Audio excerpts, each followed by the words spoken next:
partie des fonds récoltés par le livret A ou le livret de développement durable sont utilisés pour financer des activités et des entreprises qui ne sont pas soutenables. C'est pas vraiment raisonnable. Donc Bruno Le Maire, Bercy, Matignon, l'Elysée, allez-y gaiement, make the planet great again et faites en sorte que l'économie française y contribue réellement. Nous, ce que nous voulons, c'est simplement de faire en sorte que l'économie française, et notamment celle qui est organisée depuis les institutions publiques françaises, soit à un moment donné réellement climato-compatible. Et le gouvernement a sa part de responsabilité pour faire ça. Et donc un petit peu moins de discours, un petit peu moins de communication et un petit peu plus d'engagement et d'engagement concret dans la réalité de l'économie telle qu'elle existe. Parce qu'il ne s'agit pas simplement de faire de la communication. C'est important d'exprimer le fait que face à Donald Trump, il y a des gens qui restent mobilisés face au climat, mais ça ne doit pas être mobilisé juste dans le discours. Il faut que ce discours se concrétise et se transcrive dans l'économie réelle.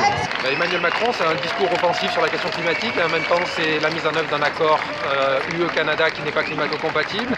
C'est la mise en œuvre de construction d'infrastructures qui ne sont pas climato-compatibles.